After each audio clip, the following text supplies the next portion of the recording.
Welcome back dito sa channel natin. Magbibigay tayo ng update dito sa ginagawang bagong mall ng Philinvest dito sa Quezon City.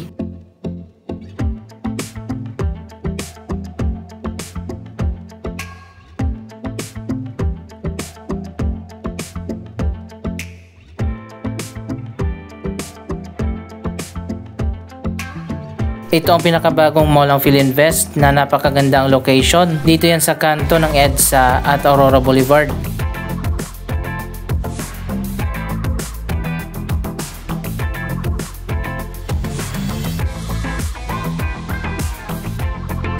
Ito na pala ang latest na progress sa bagong mall. Siguro dito yung isa sa mga entrance papasok dyan sa loob.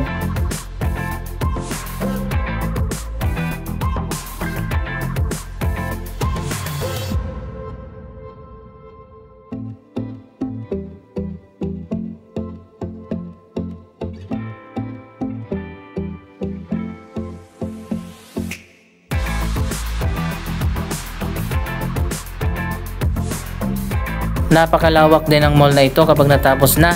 Meron itong 5 floors. Most likely may basement parking na ilang floors din. Kung maalala nyo, napakalalim ng hukay nito noon.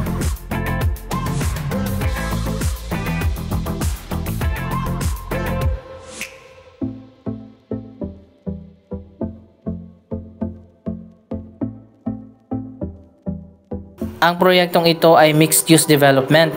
Ang Philinvest Activa dito sa Cubao, Quezon City ay magkakaroon ng isang 5-story mall, isang office tower, isang residential tower, isang home and office tower, at isang hotel.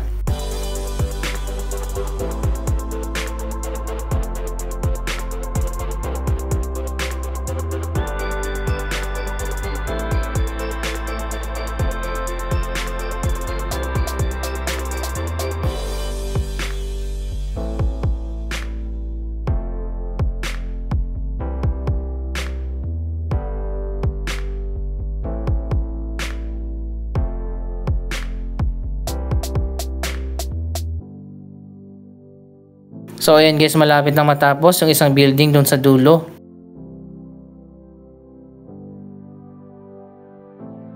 Samantalang dito naman sa baba, ginagawa na rin yung exterior ng mall.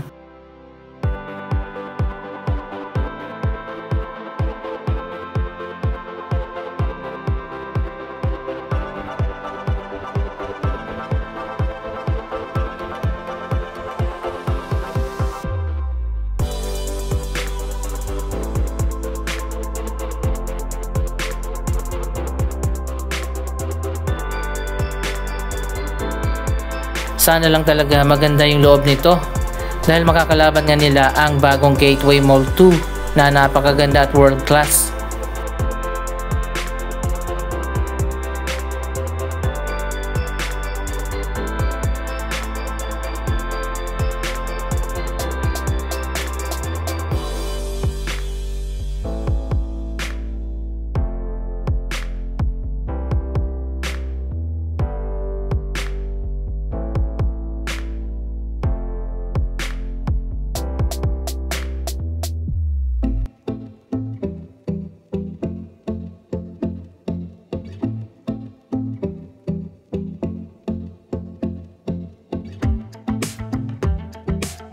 Sa taas naman itatayo pa yung office tower, yung hotel, at yung condominium.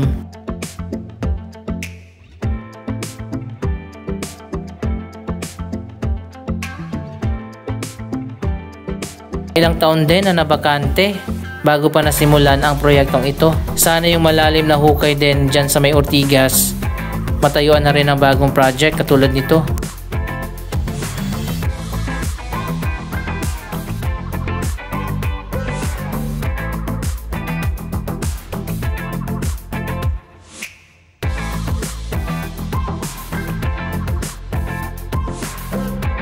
Ilan pa lang ang Philinvest Mall sa buong bansa. Dapat talaga pagandahin nila yung mall na to dahil matindi ang kompetensya. Ang SM Malls, Ayala Malls at Robinsons at marami pang iba.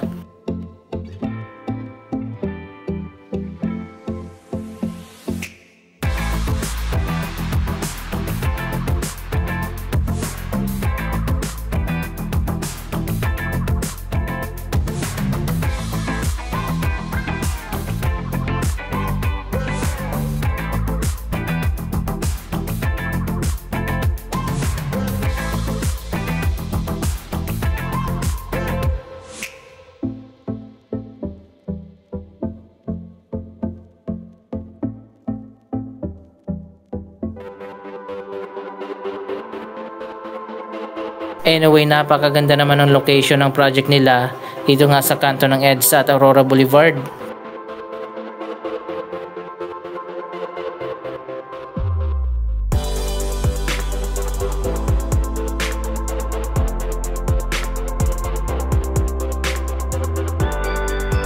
Napaka-importante talaga ng location sa pagtatayo ng isang mall.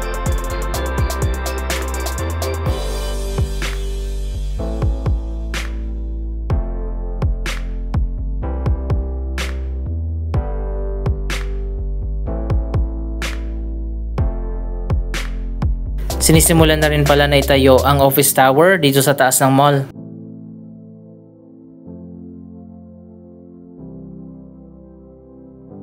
So medyo matagal pa bago matapos ang proyektong ito, o baka ang mall muna ang bubuksan nila ngayong taon habang ongoing ang construction dito sa taas.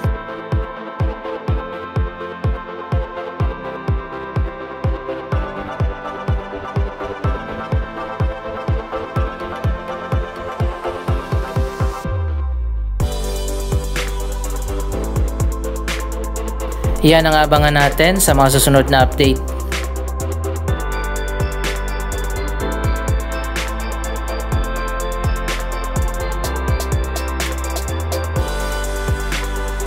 Tingnan naman natin ang latest update dito sa bagong Gateway Mall 2. Connected na rin dyan sa mall ang bagong Ibis Styles Hotel.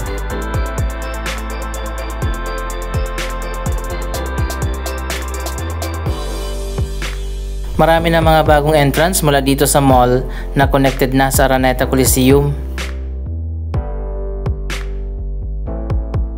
Sobrang dami na ng tao ngayon dito sa Gateway Mall 2. Marami na rin ang mga bagong bukas na mga restaurant.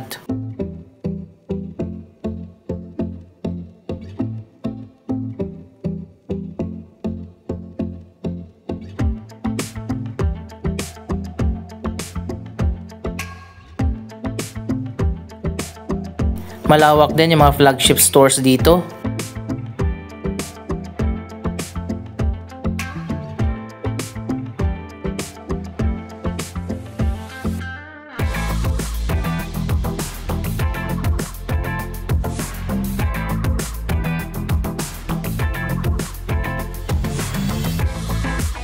Nasa 8 ang floors ng bagong mall extension.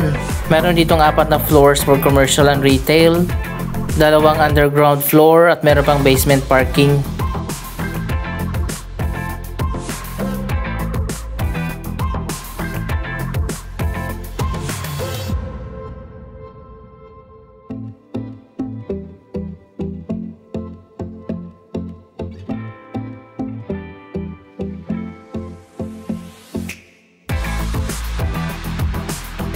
Isa sa pinaka-highlight dito ang Quantum Sky View.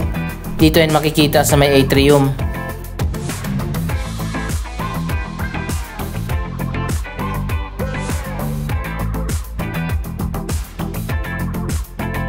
Napapalibutan din ito ng mga restaurant.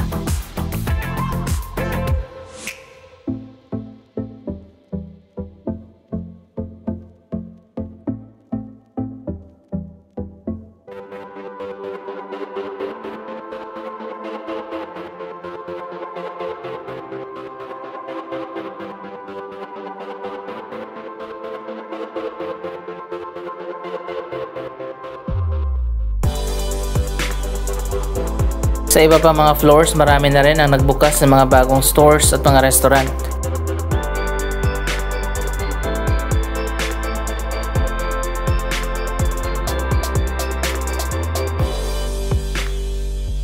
Malalawak pala itong mga bagong bukas na store.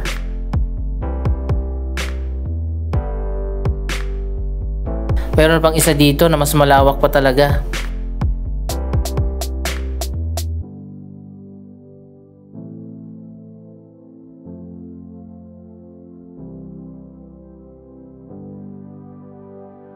Dito naman sa level na to ang wellness areas. May mga dental clinic, salon, skincare clinic, barbershop at marami pang iba.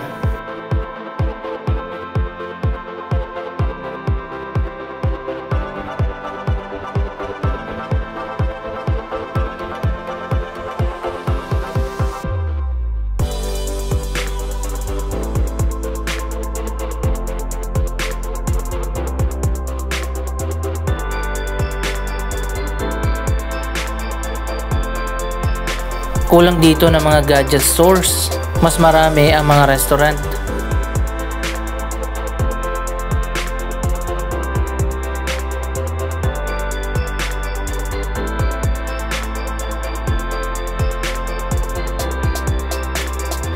May time zone arcade din dito.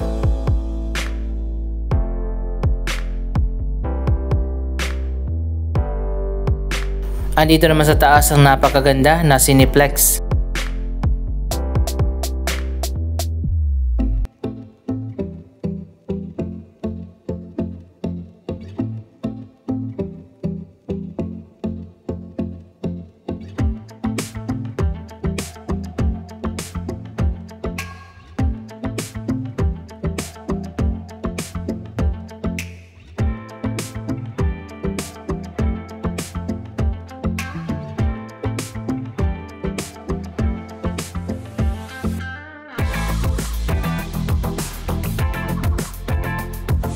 Nasa 80 na lahat ngayon ang cinemas ng Gateway Mall 1 at Mall 2.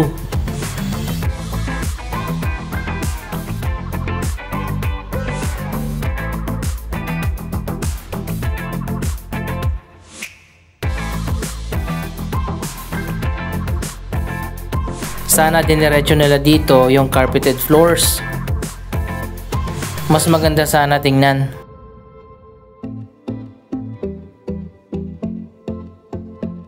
Bukas na ngayong isang bahagi ng The World Kitchens. Ito pala yung mga sosyal na restaurant at mga food outlets.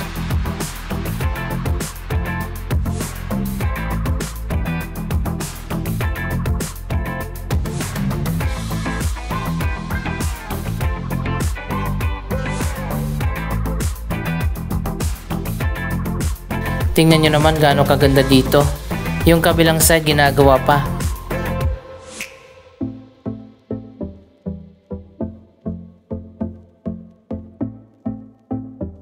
Ang The World Kitchen ay connected na rin dito sa Ibis Styles Hotel.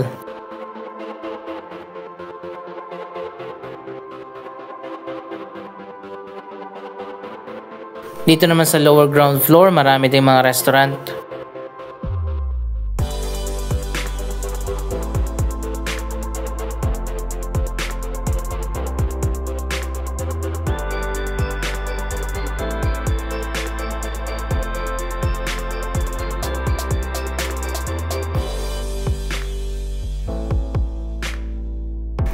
Ito naman yung isa pang bagong entrance ng Araneta Coliseum, ang Red Gate. Kung hindi pa kayo familiar dito sa Gateway Mall 2, medyo malilito kayo kasi nga meron ditong mezzanine floor.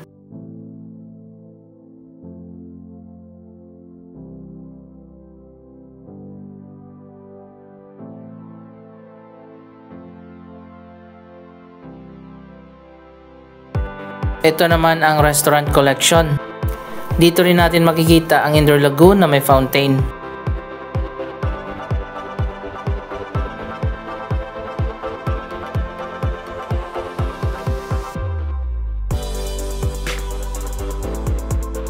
Napakaganda ng interior design dito.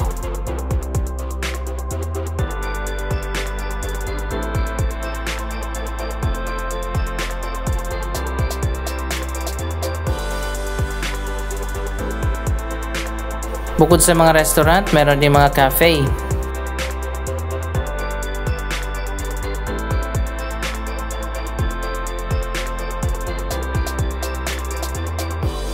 Nasa lower ground floor naman ang Shopwise Supermarket.